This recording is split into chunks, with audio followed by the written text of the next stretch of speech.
जनतेशी बोलत असताना एक महत्त्वाचा विषय जो मुंबईतला आम्ही घोटाळा लोकांसमोर आणला तो म्हणजे रस्त्यांचा घोटाळा होता. मेगा टेंडर्स, त्याच्यात 3-4 गोष्टी प्रामुख्याने तुमच्यासमोर आणत होतो आम्ही. एक तर स्केल, की एवढे सगळे मोठे रस्ते, 400 किलोमीटरचे रस्ते, हे शक्य आहेत का. दुसरं म्हणजे स्कॅम. ह्याच्यात मी सतत सांगत होतो की साधारणपणे 48%हून जास्ती ह्या एस्केलेटेड प्राईसला कॉन्ट्रॅक्टर्सना काम देण्यात येत होतं. आणि तिसरं म्हणजे कॅटलायझेशनची शक्यता आहे, कारण 5 कॉन्ट्रॅक्टर्सना बरोबर 5 कामं मिळालेली आहेत, म्हणजे एक एक काम प्रत्येकाला मिळालेलं आहे. आपल्याला आठवत असेल जो मोठा कार्यक्रम झाला BKCमध्ये, त्याच्या आदल्या रात्री साधारण 10:30 वाजताच्या आसपास BMCने एक पत्रक काढलं. कुठेही ते जास्ती छापलं गेलं नाही, कारण 10:30 नंतर ते पत्रक आलेलं. दुसऱ्या दिवशी मोठा कार्यक्रम होता, ॲड सगळीकडे आल्या, मोठे मोठे बातम्या आल्या. पण हे पत्रक फार महत्त्वाचं आहे. त्या स्पष्टीकरणात BMCने उत्तर दिलं की 2दा निगोसिएशनला बोलवलं, म्हणजे एकदा दोनदा मला वाटतं त्यांनी बोलवलं, हे त्यांनी एकदा की दोनदा सांगितलं नाही, पण निगोसिएशनला बोलवलं, त्याच्यात आलं नाही. सगळ्यात महत्त्वाची गोष्ट BMCने त्या पत्रकात सांगितली आहे की कॉन्ट्रॅक्टर्सना युनिलॅटरली ॲट पार कामं दिली गेली आहेत. ॲट पार म्हणजे साधारणपणे सरासरी जो एस्टिमेट प्राईस BMCने SOR वाढवल्यानंतर काढलेली, त्याच किमतीला कॉन्ट्रॅक्टर्सना निगोसिएशन न करता, टेंडर प्रोसेस न मानता, न जुमानता कामं दिली गेली. याचा अर्थ काय होतो? पहिला अर्थ म्हणजे आम्ही जे सतत प्रश्न विचारत होतो ते योग्य प्रश्न होते. त्याच्यात कुठे ना कुठेतरी घोळ आहे, गैरवर्तन आहे, घोटाळा आहे, फिस्कल मिसमॅनेजमेंट आहे, पैशाची मिसमॅनेजमेंट आहे. आणि आपण घेतलेल्या प्रश्नांमुळे साधारणपणे 450 कोटी मुंबईचे आपण वाचवले, कारण त्यांनी ॲट पार ही कामं दिली. पण ह्याचा दुसरा अर्थ हा पण लागतो की ॲट पार कामं दिली म्हणजे ज्या किमती BMCने ठरवल्या त्या किमतीला दिली, पण त्याच्याचबरोबर युनिलॅटरली दिली, म्हणजे कुठेही चर्चा न करता दिली, निगोसिएशन न करता दिली. म्हणजे ह्याच्यात झालंय काय? सोप्या भाषेत BMCने किंमत ठरवली, BMCने कॉन्ट्रॅक्टर आर्बिटरीली ठरवले आणि त्यांना कामं देऊन ठेवली. कुठेही मार्केट टेस्ट केलं नाही, कुठेही अजून कोणी बिडर्स येतात की नाही हे ठरवलं नाही. आणि म्हणून मी पुन्हा एकदा विचारतोय BMCला की हा घोटाळा तर नाही आहे ना. पुन्हा एकदा BMCला विचारतोय मी की ह्याच्यात कुठेतरी गडबड तर होत नाही, घाई गडबड होत नाही ना, कारण एवढं सगळं मोठं काम घेतलेलं आहे, अजून मला कुठेही कामं नवीन सुरू झालेली दिसत नाही. तुम्हाला दिसतात का? मी तुम्हाला विचारतो. कॉन्क्रिटीकरणची कामं एक तर शक्य एवढी असतात का, गरज असते का, आणि कामं सुरू झाली आहेत का. आणि तिसरी गोष्ट म्हणजे हे जर तुम्हीच किंमत ठरवली असेल, SOR तुम्हीच वाढवलं असेल आणि मार्केट न टेस्ट करता, निगोसिएशन न करता, टेंडर प्रोसेस न फॉलो करता आता तुम्ही युनिलॅटरली कामं दिली, म्हणजे तुम्ही टेंडर्सला तुम्ही अनादर करून तशी कामं दिलीत. कुठेतरी हे कॅटलायझेशन नाही आहे ना. आणि म्हणून मी आज आपल्या माध्यमातून सांगतोय की ज्या मिनिटाला BMCच्या निवडणुका होतील तेव्हा शिवसेनेचं जेव्हा सरकार येईल आणि राज्यात पण सरकार येईल, ह्या पूर्ण घोटाळ्याची आम्ही सखोल चौकशी करू आणि जे ह्याच्यात कुठेही कोणाला फायदा झाला असेल त्याच्यावर योग्य ती कारवाई करू, हे आज मी तुमच्या माध्यमातून सांगतोय. पण हा झाला BMCचा विषय, आणि ह्याच्यावर मी पुढे जे काही योग्य ते कायदेशीर कारवाई आहे त्याच्या पाठी लागणार आहे आम्ही. दुसरा महत्त्वाचा विषय येतो तो जो मला आपण साधारण मागच्या आठवड्यात विचारत होतात, तो म्हणजे डॅव्हॉसचा. आता डॅव्हॉसबद्दल मला माहीत नाही आपण किती लोकांनी ऐकलं असेल. आज एक लेख पण वाचला मी की अमुक मोठी फिगर दिली आहे, 1.5 लाख कोटी, आणि असं आणि तसं, जणू काय आत्ताच सगळी ही इन्व्हेस्टमेंट ह्या गेल्या 3-4 दिवसात आलेली आहे. पण थोडं खोल अभ्यास केला आपण, थोडं ट्वीट्स बघितले, थोडं त्यांच्या जे काही कामाची एक पद्धत आहे तिथे, कारण डॅव्हॉसला मागच्या वर्षी मी देखील गेलो, देसाई साहेब देखील होते, आम्ही सगळेच, नितीन राऊत साहेब होते, आम्ही पण तिथे जाऊन आलो. आणि तिथे आम्ही कामं नीट महाराष्ट्रासाठी जी करायची असतात, तिथे जाऊन काँग्रेसमध्ये ते बोलायचं असतं, वेगळ्या MOU साईन करायचे असतात, हे आम्ही पण केलेलं आहे. आता जर आपण ह्या डॅव्हॉसच्या ट्रिपची थोडं चांगला अभ्यास केला डॅव्हॉसच्या ट्रिपबद्दल, तर असं कळून येतं की महाराष्ट्र सरकारच्या जो काही तिथे एक पवेलियन होतं किंवा महाराष्ट्र सरकारचा जो अधिकृत कार्यक्रम होता तो एकंदर 4 दिवसाचा असेल असं आम्हाला वाटतं, कारण 16 ते 20 असा कार्यक्रम ठरला होता. आता ह्याच्यावर अंदाजे खर्च जो आम्हाला कळत आहे आणि तो अजून वाढण्याची शक्यता आहे, तो साधारणपणे 35 ते 40 कोटीच्या घरात आहे. म्हणजे 4 दिवसासाठी 40 कोटी जर आपण पकडले सरासरी, अजूनही काही कदाचित नवीन खर्च येऊ शकतो, कारण अजून तिथे मित्रपरिवार गेलेला त्यांचा, काही वेगळ्या गाड्या वापरल्या गेल्या वगैरे, त्या खोलात मला जायचं नाही. पण हे सगळं होत असताना जर 35 ते 40 कोटी पर साधारण 4 दिवसावर खर्च येत असेल, तर पर डे खर्च जर आपण मोजला तर साधारण 7.5 कोटी ते 10 कोटी पर डे खर्च असं मोजायला हरकत नाही. म्हणजे तुम्ही विचार करा, 10 कोटी प्रत्येक दिवसाला त्यांनी तिथे खर्च केलेला आहे. ठीक आहे, मोठं पॅव्हिलियन घेतलं असेल, जे काही त्यांना खर्च, आता काय की सरकारमध्ये खर्च दाखवायचा कसा हे योग्य रीतीने त्यांना माहिती असतं. पण हे जरी झालं तरी अजून एक महत्त्वाची गोष्ट म्हणजे ह्या डॅव्होसला जाताना जे घटनाबाह्य मुख्यमंत्री आहेत त्यांनी चार्टर विमानाचा वापर केला. साधारणपणे 2 ते 2.5 कोटी ह्याच्यावर खर्च झाला असेल. हा देखील खर्च राज्यावर चाललेला आहे. मग तो MIDCतून दाखवतील की उद्योग खात्यातून दाखवतील मला माहीत नाही, ते दाखवणार खर्च. पण मुद्दा असा येतो, माझा आक्षेप ह्या चार्टर विमानाला नाही आहे, मुळीच नाही. ठीक आहे, मुख्यमंत्री चालले आहेत, काही महत्त्वाच्या बैठका असतात, जाऊ शकतात, वेळेत जायचं असेल, डेलिगेशन घेऊन जायचं असेल, तो खर्च योग्य असेल. पण तुम्ही मला सांगा, जेव्हा तुम्ही कमर्शियल विमान सोडून देता आणि चार्टरचं विमान घेता, तुम्ही ते चार्टर प्लेन वेळेवर पोचायला घेता की उशिरा पोचायला घेता? कारण 16 तारीख जो पहिला दिवस होता, ज्या दिवशी अनेक बैठका होत्या, ते काही इंडस्ट्रीज जे त्यांना भेटणार होते त्यांचे मला पण मेसेज आले की आज मुख्यमंत्री आलेच नाहीत. थोडी माहिती घेतल्यानंतर असं कळलं की मुख्यमंत्री साधारण दुपारी 3-3:15 वाजता झ्युरिकला पोचले आणि त्यानंतर 4:30-5 वाजता 16 तारखेला पोचले डॅव्हॉसमध्ये. डॅव्हॉसचा पहिला दिवस 16 तारीख होता आणि मला आठवतं की मागच्या वर्षी इथे माझ्याकडे आमचं हे पण शेड्यूल आहे, 22 मे 2022ला पहिला दिवस होता आणि आम्ही उद्घाटन आमच्या पॅव्हिलियनचं सकाळी 8:30 वाजता केलेलं. हे घटनाबाह्य मुख्यमंत्री जेव्हा गेले तेव्हा उद्घाटन पहिल्या दिवशी संध्याकाळी 6:30-7ला केलेलं आहे.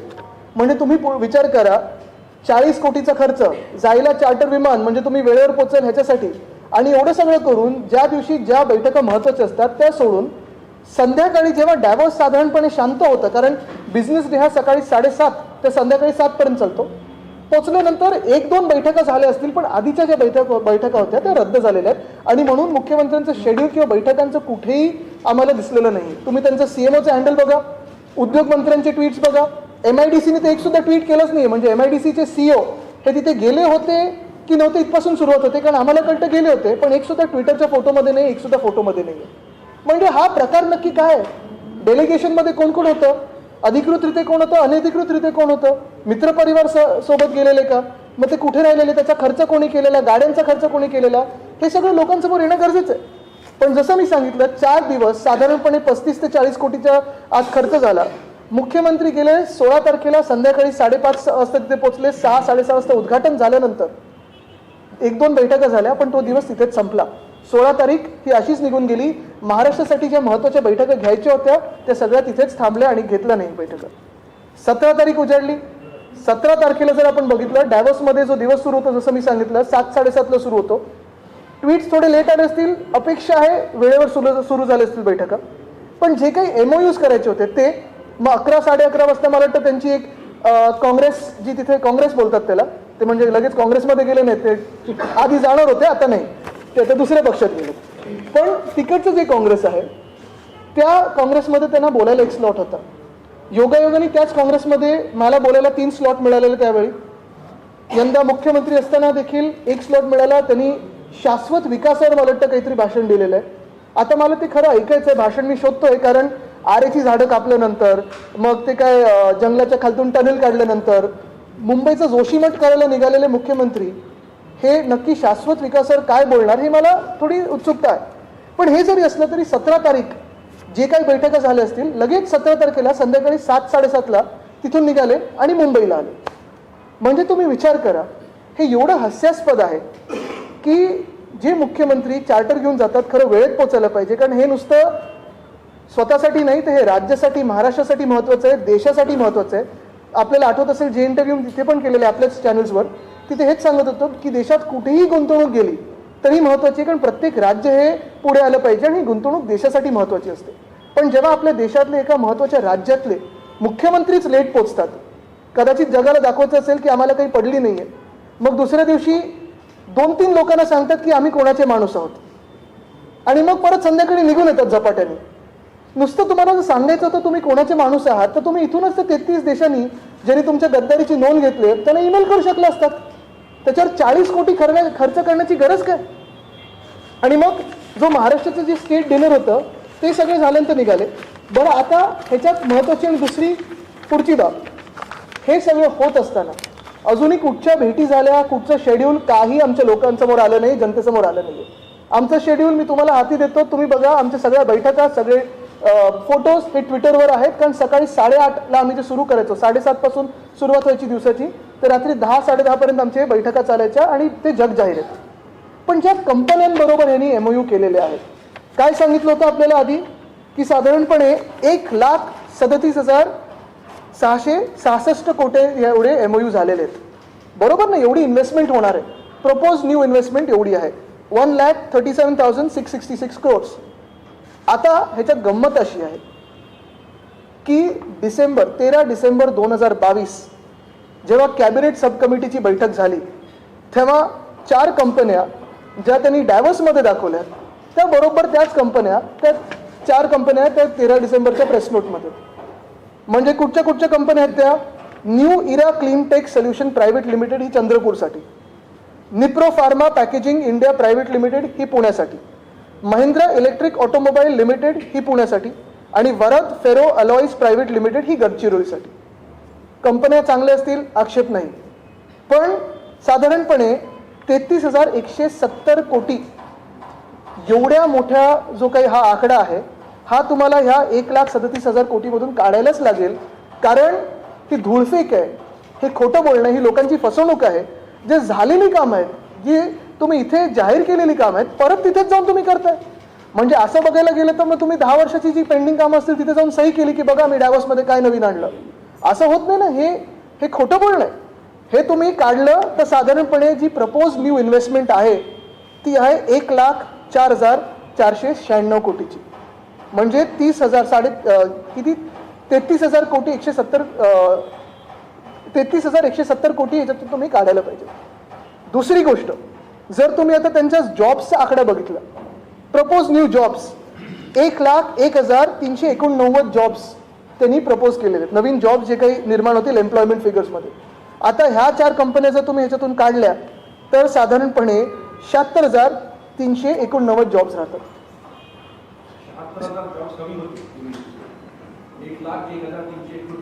त्याच्यातून मी जे वजा केलं तुम्हाला दाखवतो, तुम्हाला कॅल्क्युलेशन पण देतो, माझ्याकडे कॅल्क्युलेशन आहे पूर्ण. साधारणपणे 25,000 जॉब्स तुम्हाला कमी करायला लागतील, 76,000 जॉब्स राहतील. आणि तिसरी गोष्ट म्हणजे जे प्रपोज न्यू FDI आहे त्याच्यात 73,663 असं प्रपोज न्यू FDI आहे, 73,663 crores.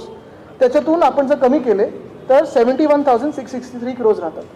म्हणजे हे तुम्ही जे साईन केलेले MOUs आहेत, जे महाराष्ट्रात साईन केले होते किंवा इथे अप्रूव्ह केलेले, एकदा घोषित केलेले, परत जाऊन तुम्ही तिथे घोषणा केली, मग पुढच्या महिन्यात तुम्ही परत इथे काहीतरी मेक इन महाराष्ट्र करा आणि परत हेच कंपन्यांना तुम्ही वर्क ऑर्डर द्याल, म्हणजे परत तुम्ही हेच दाखवणार का? बरं, ह्याच्यात पण एक कंपनी अशी आहे, new era clean tech solution, जी साधारणपणे ह्याच्यात माझ्याकडे त्याची नोंद आहे, 21 जानेवारी 2019ला न्यू अर्थ टेक एनर्जी नावाची कंपनी होती. त्या कंपनीने नाव बदललं आता आणि झाली new era clean tech solution. काम तेच, जागा तीच, डिरेक्टर तेच. असं होऊ शकतं का? म्हणजे त्यावेळी 2019ला जी सही केलेली कंपनी होती त्याचं पुढे काय झालं? ह्या सगळ्या प्रश्नांवर मला वाटतं खूप महत्त्वाचे प्रश्न उद्भवतात. बरं, आता तुम्ही ज्या बाकीच्या पण ज्या कंपन्या बघितल्या तर हॅथवे, बर्कशायर हॅथवे कंपनी जी आहे त्याच्यासाठी काय काय लिहिलं आहे? Residential park, commercial park, smart village in MMR. करणार कुठे? जे ICP आहे, एकदम थ्रिल्ड झाले आमचे उद्योगमंत्री की ICP बरोबर आम्ही करार केला आणि परत स्मार्ट काहीतरी करणार. पण करणार कुठे? त्यांना डिफेन्समध्ये पण जायचं आहे, IT मध्ये पण जायचं आहे, सेमीकंडक्टर हब पण करायचं आहे, नॅनो टेक्नॉलॉजी पण करायचं आहे, सगळंच करायचं आहे. ग्रीनको बरोबर त्यांना संभाजीनगरमध्ये हायड्रोजन जनरेशन आणि सोलर जनरेशन करायचं आहे, 2 मेगावॉटचं. ठीक आहे, पण तेवढं करण्यासाठी एम्प्लॉयमेंट किती गरजेचं आहे आणि दाखवले किती? 6,500. असं हे म्हणजे काही ताळमेळच लागत नाही. जे त्यांनी एम्प्लॉयमेंट फिगर्स दाखवलेत, जे त्यांनी काम दाखवलंय किंवा सेक्टर्स दाखवलेत, त्या सेक्टरचा एम्प्लॉयमेंटशी आणि ह्या कंपन्यांशी कुठेही ताळमेळ लागत नाही. आता एक ट्रायटन आहे, त्यांना व्हेकल एन्थुसियास्टसाठी वगैरे काय काय बनवायचं आहे. ठीक आहे, तुम्ही बनवा, पण लोकांना बनवू नका, एवढं माझं स्पष्ट मत आहे. आणि म्हणून हे जे डॅव्हसची ट्रिप होती, घाईघाईत घटनाबाहेर मुख्यमंत्री आले, दुसऱ्या दिवशी आम्हीच केलेली कामं, त्यांचं भूमिपूजन उद्घाटन केलं आणि स्वतःचे फोटोज लावलेले. माझं म्हणणं एवढंच आहे की जे मागच्या वेळी देखील आम्ही डॅव्हसला गेलेलो तेव्हा आपल्याला आठवत असेल, सिनार्मास आणि इंडोरामा ह्या 2 कंपन्यांबरोबर आम्ही जो करार केलेला तोच करार ह्यांनी परत एकदा केला आणि घोषित केलं की आम्ही हे आणलं. आत्ताचं जो बघितलं आपण तर 4 दिवसात 40 कोटी खर्च केला. साधारणपणे 20-25 तास इथे थांबले असतील. त्याच्यातून हे जरी 28 तास काम करत असतील 25 तासातून तरी साधारणपणे तिकडची लोक बिझनेस वर्किंग आवर्स किती असतात हे लक्षात घेणं गरजेचं आहे. ज्या त्यांनी कंपन्या सांगितल्या आहेत त्या खरोखर तेवढ्या चांगल्या कंपन्या आहेत का, कुठच्या कंपन्या, त्यांचे बॅकग्राऊंड काय, कुठच्या सेक्टरमध्ये जाणार, काही कॉन्क्रीट न दाखवता ह्यांनी असे करार केलेले आहेत.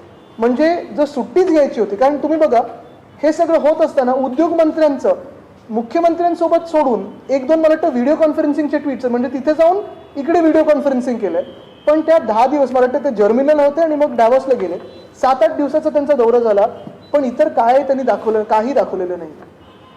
हे असं महाराष्ट्राची फसवणूक कधीपर्यंत होत राहणार हा माझा थेट सवाल. आणि म्हणून जसं मी रस्त्यांवर सांगितलं, जसं मी वेदांत फॉक्सकॉनवर सांगितलेलं, तसं मी पुन्हा एकदा चॅलेंज करतोय मुख्यमंत्र्यांना जे घटना बाहेर की चला आमने सामने बसूया, प्रेस समोर बसूया आणि तुम्ही मला नक्की सांगा की तुम्ही त्या 28-29 तासामध्ये डॅवॉसने नक्की काय असं केलं ज्याच्यावर तुम्हाला 40 कोटी खर्च करायला लागला आणि महाराष्ट्रासाठी आपण काय कमवलं. कारण हे आकडे ते खरे आकडे आहेत, अजून आकडे येणार आहेत, अजून काही माहिती आहे, पण ती जसं जसं वेळ गरजेप्रमाणे आम्ही तुमच्यासमोर आणत. आप सवाल पूछे तो करेंगे, इनका सवाल लेते फिर आप पे आते.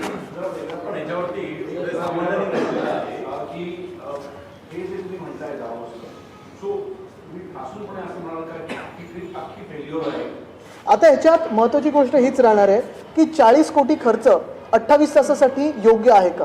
दुसरं चार्टर प्लेन वगैरे ठीक आहे, तो त्यांचा विषय झाला, पण लेट पोचणं किती उचित आहे, कारण हे जागतिक दर्जेचा एक कार्यक्रम होता. आपण काय नक्की ग्लोबल इन्व्हेस्टर्सना मेसेज देतोय. तिसरी गोष्ट म्हणजे जे त्यांनी आकडे दाखवलेले आहेत, जॉब्सचे असतील किंवा इन्व्हेस्टमेंटचे असतील किंवा FDIचे असतील, त्या आकड्यातून ज्या आधीच्या डिसेंबरच्या ज्या गोष्टी आहेत त्या कमी करायला पाहिजेत आणि मग प्रश्न विचारायला पाहिजे जे आता उरतात कंपन्या त्या नक्की कुठे आणि कुठच्या सेक्टरमध्ये एम्प्लॉयमेंट जनरेट करणार आहे हे त्यांनी दाखवावं.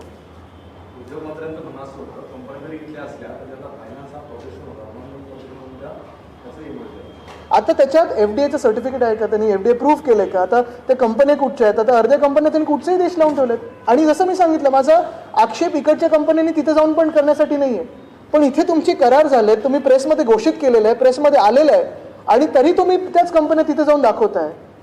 हे कसं होऊ शकतं बरं. ह्याच्यापेक्षा मुद्दा परत एकदा हाच राहतो की चला मी ह्या 4 कंपन्या ह्याच्यातून कमी पण नाही करत, तरी घेतो 1,37,000 कोटीची इन्व्हेस्टमेंट, तरी एका वेदांता फॉक्सकॉनपेक्षा कमी जो यांनी गमवला.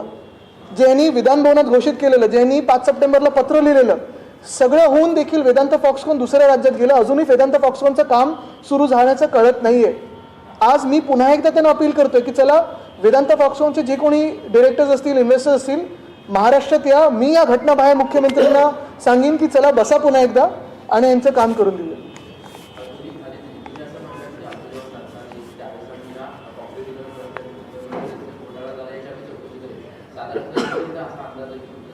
आता अंदाज तुम्ही निवडणूक कधी लागेल याच्यावर लावा. कायदेशीर आता ते योग्य ती पुढचे पावलं उचलू.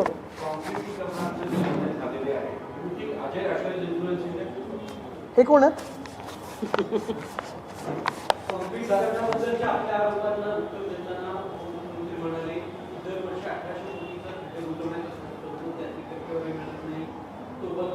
कोण म्हणाले?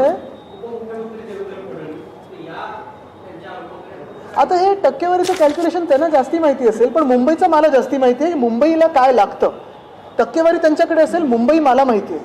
आणि मुंबईत तुम्ही एवढी कामं, मी तुम्हाला चॅलेंज करतो कारण मुख्यमंत्र्यांचंच उत्तर आहे हाऊसमध्ये की ही जी कामं मार्च 2022मध्ये घेतलेली आहेत ती कामं पूर्ण करायलाच पावसाळा सोडून 24 ते 36 महिने लागणार आहेत. मग ही कामं तुम्ही सुरू कधी करणार, संपवणार कधी? आता जानेवारी संपून गेलेलं आहे. आणि परत महत्त्वाचा मुद्दा हाच राहतो की लोकप्रतिनिधी नसताना ही कामं घेणं कितपत योग्य आहे. आदित्य जी हिंदी में एक बार ब्रीफ कर दीजिए. दाऊस दौरे को लेकर सवाल उठा है यहाँ पर, किस वजह से, क्या कोई कमी रह गई, या जिस तरह से सत्ता पक्ष दावे कर रहा है उसमें किसी प्रकार की गड़बड़ी है? जो आंकड़े दिए जा रहे हैं, जो जॉब की बात कही जा रही है, जिस तरह की इन्वेस्टमेंट की बात बताई जा रही है, उसमें क्या करें? क्योंकि मुख्यमंत्री जी प्रधानमंत्री नरेंद्र मोदी का नाम लेकर कह रहे हैं कि उनके नाम के दम पर हजारों करोड़ रुपए का इन्वेस्टमेंट महाराष्ट्र को मिला है. आपने एक जो सवाल पूछा है कि डावोस के दावों पे।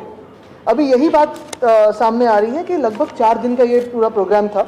जो डावोस होता है वो वर्ल्ड इकोनॉमिक फोरम का जो प्रोग्राम होता है वो काफ़ी महत्वपूर्ण रहता है हर एक राज्य के लिए, क्योंकि जो इन्वेस्टमेंट हमारे देश में आती है कहीं पे भी जाए देश के लिए काफ़ी महत्वपूर्ण रहती है।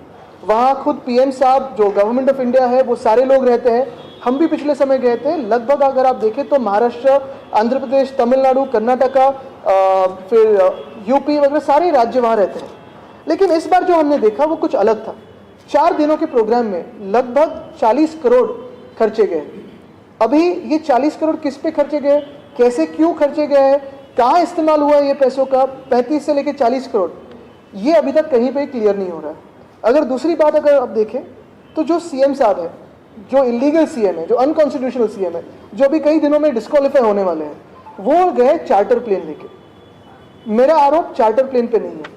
कोई तकलीफ नहीं मुझे कि आप चार्टर प्लेन लेके जाए, बोट लेके जाए, तैरते जाए, कैसे भी जाए, लेकिन वहाँ जाने पर कोई आदमी अगर कोई खास विमान से जाता है, स्पेशल प्लेन से जाता है, तो वहाँ समय पे पहुँचना ज़रूरी होता है कि लेट पहुँचने के लिए आप चार्टर प्लेन का इस्तेमाल करते हो।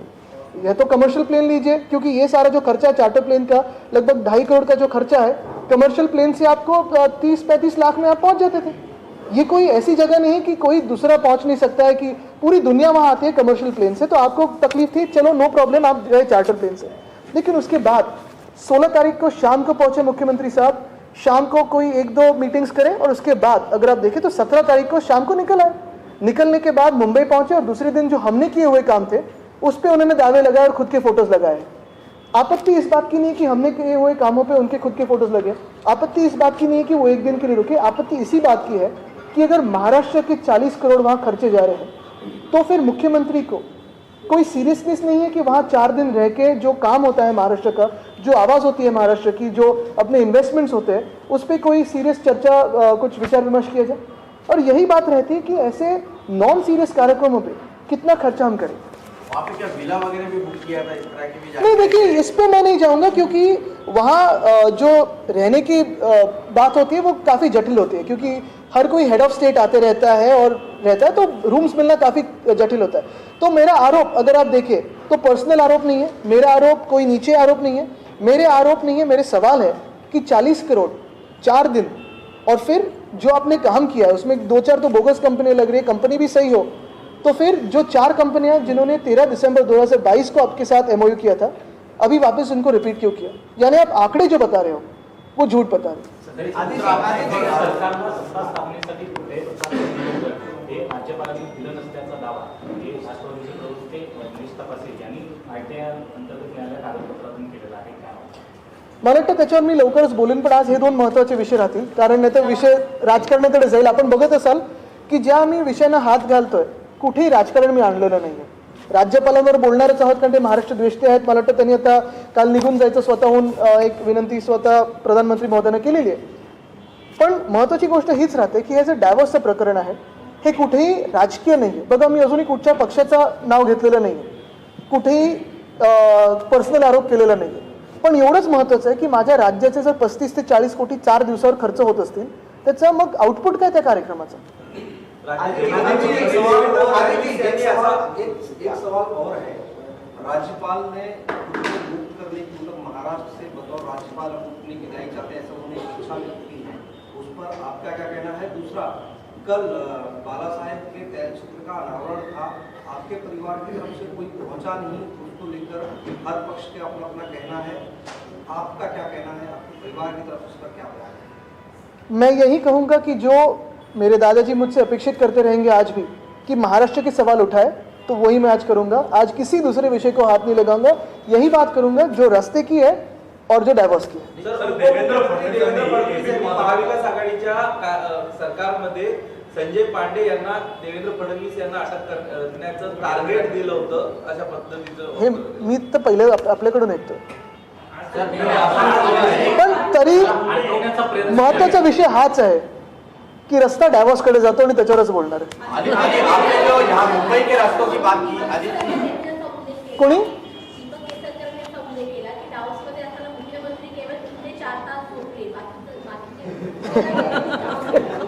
करत काय होते? कारण इतर लोक तर झोपलेले होते. एक एक लेफ्ट राइट करूया. डावोस हमेशा इंटरनेशनल प्लेटफॉर्म होता है, यानी कि आपने यूनिवर्सिटी डावोस को इम्पोर्टेंस ना देकर मुंबई मेट्रो प्रोजेक्ट पे इनॉग्रेशन दिए हैं महाराष्ट्र के सीएम ने. सारे डावोस के प्रोग्राम शेड्यूल को छोड़ के यहाँ पे सिर्फ इनॉग्रेशन किया है. मुझे लगता है दोनों को उन्होंने जस्टिस नहीं दिया, क्योंकि अगर आप देखें तो पहली बात यही रहती है कि डावोस में इंडियन प्रेजेंस काफ़ी बड़ा था. पिछले साल भी बड़ा था, इस साल भी बड़ा था, और मैं यही कहते आ रहा हूँ कि हर एक राज्य ने उधर जाना चाहिए, उधर अपने पवेलियन लगाने चाहिए. अगर मैं देखूं तो तेलंगाना का काफ़ी बड़ा पवेलियन रहता है, आंध्र का रहता है, तमिलनाडु का इस बार काफ़ी बड़ा था, महाराष्ट्र ने अच्छी कामगिरी पिछले समय भी की थी, इस बार पवेलियन काफ़ी बड़ा था. लेकिन काम कितना हुआ है मुझे पता नहीं, क्योंकि जो आंकड़े हैं वो ये सरासर बताते हैं कि ये साफ झूठ है. दूसरी बात यही रहती है कि जो अगले दिन उन्होंने आके जो भी कुछ क्लेम किया है, रास्तों का घोटाला तो मैंने लोगों सामने लाया है. दूसरी बात जो उन्होंने करी है एसटीपी की, टेंडर्स कब थे, वर्क ऑर्डर्स कब दी गई, भूमि पूजन कब हो रहा है, 6 महीने के बाद. यही उनका सीरियसनेस है. ये सारी बातें लोगों के सामने है, लोगों के बीच में है, लोगों को पता है कि झूठ बोलने में ये लोग माहिर है. इसी क्वेश्चन के लिए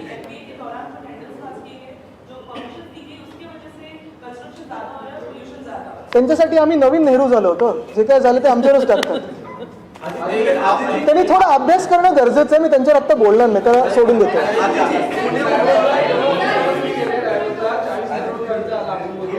यापूर्वी आपण देखील केला होता, तेव्हा नेमका किती खर्च आला होता, आणि आपण जर या मुख्यमंत्र्यांना कोणते इनपुट भेटत नसतील तर आपण गेलेला तेव्हा कोणकोणते इनपुट होते, कोणकोणते प्रकल्प आलेले. आता मी तुम्हाला सांगतो, तुम्ही प्रश्न चांगला विचारलाय. मागच्या वेळी सारखा कंटाळणार नसेल तर विचारतो. आता खर्च तुम्ही शोधा, कारण आम्हाला माहित नाही, पण मी जे विचारलंय की 10 कोटी पर डे जर खर्च येत असेल तर एका व्यक्तीने तिथे नुसतं 28 तास थांबणं हे योग्य आहे का? मग तुम्ही तेवढाच वेळ का नाही केलं? 2च दिवस का नाही पवेलियन रेंट केलं, की 2च दिवस जे काही काम करायचं होतं ते का नाही केलं? 20 कोटीत झालं असतं. चार्टर घेऊन तुम्ही उशिरा पोहोचलात. आम्ही चार्टर घेऊन नव्हतो गेलो, आम्ही रेग्युलर विमानाने गेलेलो. तिसरी गोष्ट म्हणजे जर आपण बघितलं तर पहिल्या दिवशी आमची मीटिंग सकाळी 10 वाजता सुरू झाली. 8-8:30 वाजता आमचं पवेलियन उद्घाटन झालं आपलं महाराष्ट्राचं. पहिली मीटिंग होती संटुरी मीटिंग, संटुरी ग्लोबल बरोबर. दुसरी होती MOU signing with global plastic action partnership. तिसरी मीटिंग होती आंध्र प्रदेशचे मुख्यमंत्री महोदयांबरोबर. चौथी होती UPL बरोबर. 5वी होती ग्रीनको. 6वी होती meeting with UAE minister for environment and climate change Mrs Mariam Mohammed Saeed Al Mehairi. मग जेमिनाय कॉर्पोरेशन बरोबर मीटिंग झाली, BCG बरोबर मीटिंग झाली, HCL बरोबर मीटिंग झाली.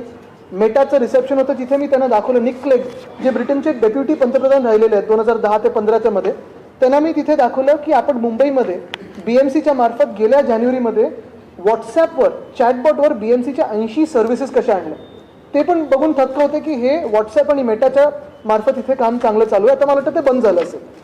मग वेलकम रिसेप्शन होतं. क्लॉस श्वाब जे तिकडचे CEO आहेत आणि त्यांच्यासोबत बाकीचा मॅनेजिंग बोर्ड होता. दुसऱ्या दिवशी माझी मीटिंग ऑलिव्हियर श्वाब बरोबर होती, जे त्यांचे पुढचे हे आहेत.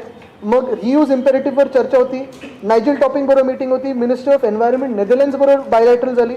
मग फोरम इनिशिएटिव्ह ब्रीफिंग होतं ग्लोबल प्लॅस्टिक अलायन्सवर, जिथे मी काँग्रेस सेंटरमध्ये दुसऱ्यांदा भाषण दिलं. वॉयजर स्पेस बरोबर मीटिंग झाली. मीटिंग विथ KTR म्हणजे जे तेलंगणाचे आहेत त्यांच्याबरोबर मीटिंग झाली. MOU सायनिंगसाठी आम्ही 2 तास काढून ठेवले, त्याच्यात अनेक MOU साईन झाले. मग युनिलिव्हर बरोबर झाली. एम्ब्रेसिंग क्लायमेट ॲक्शन, त्याच्यात मी परत तिसऱ्यांदा बोललो. लुलू ग्रुप बरोबर मला वाटतं मीटिंग झाली. तिसऱ्या दिवशी ArcelorMittal बरोबर झाली. DP वर्ल्ड बरोबर झाली. लंच विथ गुगल तिथे झालं. त्याच्यानंतर CPP इन्व्हेस्टमेंट मीटिंग झाली. मग मॅक्स ग्रुप बरोबर जे शिपिंगमध्ये मोठे आहेत त्यांच्याबरोबर झाली. अमराजा बरोबर झाली. बैजूस बरोबर झाली. महाराष्ट्र प्रेस ब्रीफिंग होतं. आणि मग परत रोष बरोबर झाली आणि अजून 1-2 त्याच्यानंतर बैठका झाल्या. हेच महत्त्वाचं आहे की हे जसं मी शेड्यूल दाखवू शकतो 3 दिवसाचं आमचं, तसं हे दाखवू शकतात. आणि किती मीटिंग झाल्या. सॉरी हां, 1 मिनटं. मला आठवतं, अक्षरशः हे आठवतं मला की देसाई साहेब असतील, नितीन राऊत साहेब असतील, मी असेल किंवा आमची टीम पूर्ण सकाळी 6 वाजल्यापासून आम्ही तयारीला लागायचो. 8 वाजता पहिली मीटिंग झाल्यानंतर रात्री मीटिंग झाल्यानंतर पुन्हा एकदा सगळी टीम बसायची आणि आज काय काय झालं, दुसऱ्या दिवशी कोणाबरोबर कोणी काय बोलायचं, कोण कुठे बसायला पाहिजे, देसाई साहेबांचे मीटिंग्स कुठच्या आहेत, माझ्या कुठच्या आहेत, नितीन राऊत साहेबांचे कुठच्या आहेत, ह्या सगळ्याची चर्चा व्हायची आणि मगच दिवस आमचा संपायचा. घाई गडबडीत हे झालं नाही, कारण डॅबॉस हे केवढं मोठं प्लॅटफॉर्म आहे मला माहिती आहे. तिथे गेल्यानंतर दिसतं, कारण काय झालं आहे अनेक वेगळ्या गोष्टी तिथे, म्हणजे उद्योगमंत्र्यांना वेगळीच गाडी पाहिजे वगैरे, ह्या गोष्टीत आम्ही गेलोच नाही. तिथे जर तुम्ही त्या रस्त्यावर चाललात डॅबॉसच्या, तर मोठ्या मोठ्या उद्योजकांना किंवा मोठ्या मोठ्या राज्यकर्त्यांना तुम्ही चालता चालता भेटू शकता. हे असं झालं का? म्हणजे तुम्ही 2 दिवस तरी 48 तास तरी नीट ह्या डायव्होर्सला द्यायला पाहिजे होते. अनेक वेगळ्या वेगळ्या राज्यांचे मुख्यमंत्री भेटतात, केंद्रीय मंत्री भेटतात, त्यांच्याबरोबर वेगळ्या एका वातावरणात चर्चा होते. इथे वातावरण राजकीय असतं, तिथे एक वेगळ्या वातावरणात चर्चा होते. जसं मागच्या वेळी मला आठवतं पियुष गोयलजी होते, त्यांच्याबरोबर आमची चर्चा झाली की महाराष्ट्र किती इन्व्हेस्टमेंट आणतोय. आम्ही तेलंगणाच्या पॅव्हिलियनमध्ये गेलो की कुठचं काय तिथे इन्व्हेस्टमेंट येते, इथे काय आली पाहिजे, ह्या सगळ्या गोष्टी आम्ही चर्चा करू शकलो. सोबत 20,000 कोटींचा करार झालेला, मात्र इंटरनेटवर त्यांचं भांडवल आहे ते 3,000 कोटींचं आहे. शक्य आहे की 3,000 कोटींचं भांडवल असलेली कंपनी 3,000 की 3 कोटी आहे? 3 कोटी 3,000 कोटी सुनील चेक करा, म्हणजे शक्य आहे. गुगल करा आणि चेक करा. पण एकच आहे माझा प्रश्न, परत त्यांच्यावर माझा आरोप नाही, त्यांच्यावर मी कुठचंही हे नाही करत आहे हेतुवाक्य नाही, पण एकच माझं महत्त्वाचं गोष्ट आहे की ज्या कंपनीनी 2019मध्ये 21 जानेवारी 2019मध्ये वेगळ्या नावाखालती 14,500 कोटीचं जर MOU केलं असेल, तीच कंपनी त्याच जागी तेच टेक्नॉलॉजी घेऊन परत 20,000 कोटीची का करते? एक बात बता दीजिए, जब आपकी टीम गई थी, आपकी सरकार की दाव में थे, क्या खर्च हुआ था? नाही, तो काढा ना, आता मी उद्या परत काढतो. क्या क्या अचीवमेंट था, कौन कौन सी कंपनियों से, कितनी कंपनियों से MOU साइन हुआ था और कितना खर्च हुआ था? कोई खर्च अगर आप देखें तो मैं भी कल उसको जाहिर करूंगा, मुझे भी RTI डालना पड़ेगा, लेकिन यही है कि इतना तो शायद ही नहीं हुआ क्योंकि इतना हमने कुछ लैविश किया नहीं. यही बात रहती है कि खर्चा जो भी हो, और मैं पहली बात से यही बात कर रहा हूँ, पहले शब्द से, कि खर्चा उस पर कोई आपत्ति नहीं है. मेरी आपत्ति इसी बात पे है कि इतना खर्चा हो के, क्योंकि इस बार बड़ा शानदार पवेलियन था, अच्छी बात है, वहाँ रशियन कुछ कल पिछले समय हाउस था, इसलिए बार महाराष्ट्र इस बार हाउस था, कोई आपत्ति नहीं. लेकिन जाने के बाद उस पवेलियन का इस्तेमाल क्यों किया, कैसे किया, कब तक किया, कितने घंटों के लिए किया, उससे आउटपुट क्या है? जैसे मैंने अभी मेरा आउटपुट बताया हमारी मीटिंग्स का, वो आउटपुट बता सकते हैं क्या? जो उनका आउटपुट है उनकी तो पूरी एनालिसिस हमने अभी करी है. 4 कंपनियां तो इधर की जो इधर साइन हुई थी वो रिपीट उधर की आहे उन्होंने. तर जसं मी सांगितलं की खर्च किती असला, पहिल्या दिवसापासून मी हे बोलतोय की खर्चापेक्षा महत्त्वाचं आहे, कारण मोठं पॅव्हिलियन वगैरे असेल, पण खर्च दाखवणार कसं? एक कारण तुम्ही तिथे 28 तासच होतात, हे काल उद्योगमंत्री स्वतः बोललेत, मुख्यमंत्री 28 तास होते. मग 28 तासात किती बैठका झाल्या, त्या 40 कोटीचा वापर कसा झाला, ह्याच्यावर माझा आक्षेप आहे. आज देखील मुख्यमंत्री दिल्लीला गेले आहेत आणि म्हटलं जातं की जे प्रलंबित विषय महाराष्ट्र ते स्वतःसाठी गेलेत, ते प्रलंबित विषय वगैरे नाही, कॅबिनेटचा विस्तार होणार नाही, ते स्वतःसाठीच जातात. पुणे उपचुनाव लड़ेगी क्या सर शिवसेना? पुणे उपचुनाव आज तो यही विषय, पुणे डायवर्स में कहाँ होता है? पुणे डायवर्स मैं तो हर हफ्ते आता हूँ, आप पहली बार देखिए. आज एनसीपी का बयान आ गया.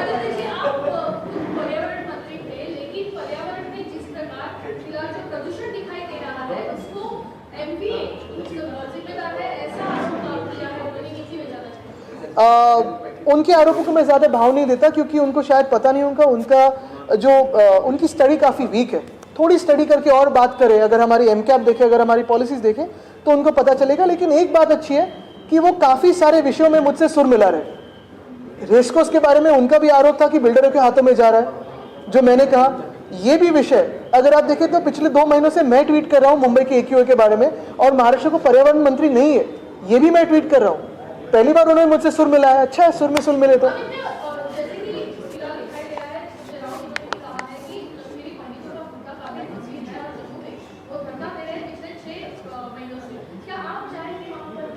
हम यही सोच रहे हैं, उनसे भी बात हो रही है. लेकिन एक बात महत्वपूर्ण यह है कि अगर आप देखें तो महाराष्ट्र के कई इलाकों में अब भी कुछ यात्राएं निकल रही है, कुछ जागरण यात्रा वगैरह ऐसे कुछ निकल रही है.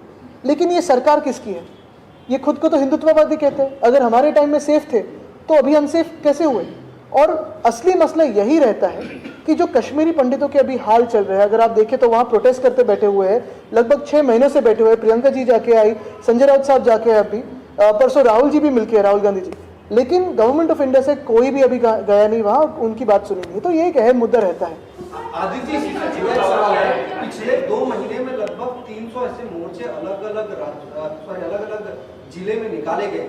क्या इसके पीछे कोई छुपी हुई एक कह सकते हैं कि राजनीति है जिसको कोशिश की जा रही है? नहीं, शायद उनको भी इस सरकार की चिंता है कि ये सरकार किसकी है. थांबा, पहिलं तर डायव्हर्सच्या दौऱ्यावर बोलूया. भ्रष्टाचार हा युवा सैनिकांकडून करण्यात आलेला आहे, त्याची तक्रार आज अँटी करप्शन ब्युरोमध्ये. मला वाटतं ज्या व्यक्तींनी एका महिला पोलीस अधिकाऱ्याला ढकलून पळाले त्यांनी काही बोलण्याची गरज नाही, त्यांच्यावर मी बोलू पण इच्छित नाही. महत्त्वाची गोष्ट हीच आहे की आज दोन विषय जे मी आज परत प्रामुख्याने आपल्या समोर मांडू इच्छितो. एक म्हणजे जो रस्त्याचा घोटाळा झाला आहे, आम्ही बोलल्यानंतर 450 कोटी वाचले, पण तो घोटाळा तसाच आहे कारण जे काही एस्केलेटेड प्राईस आहे आणि जे आर्बिटरीली आता कॉन्ट्रॅक्ट्स दिलेत युनिलॅटरली, त्याच्यावर आम्ही सरकार बनताच चौकशी करू आणि जी काही कारवाई ती करू. तसंच जी काही कायदेशीर आता कारवाई करणं गरजेचं आहे त्याच्यावर आम्ही पुढचा विचार करू. दुसरं म्हणजे डायव्हर्समध्ये जे मी सांगितलं 40 कोटीचा खर्च झाला, साधारणपणे 35 ते 40 कोटी, 7.5 कोटी ते 10 कोटी पर डे खर्च होऊनही मुख्यमंत्री स्वतः 28 तास तिथे राहतात आणि 4 कंपन्या ज्यांनी 13 डिसेंबरला तिथे साधारणपणे घोषित केलेलं ते पुन्हा एकदा तिथे दाखवतात. ते खर्चाला एवढं योग्य आहे का तिथे जाऊन नॉन सिरियस काम करणं. धन्यवाद. केवल आखिरी सवाल, जो रास्ते के काम दिए गए थे 400 किलोमीटर के, मुख्य तौर पर पहले जो टेंडर फ्लोट किया था 5 लाख करोड़ का, उसमें कंपनी नहीं आई. बताया गया कि टीसीएस जैसी कंपनी को कि वाकई में कॉस्ट एस्केलेशन हुआ है क्या, इसका काम दिया गया था कि वो रिपोर्ट सबमिट करें, कि उनकी रिपोर्ट नहीं आई, उसके पहले ही जूनियर इंजीनियर से करवा लिया गया. क्या ये बात सही है? आपके पास इस तरह की कोई जानकारी? ये जानकारी आपसे मिल रही है मुझे अभी.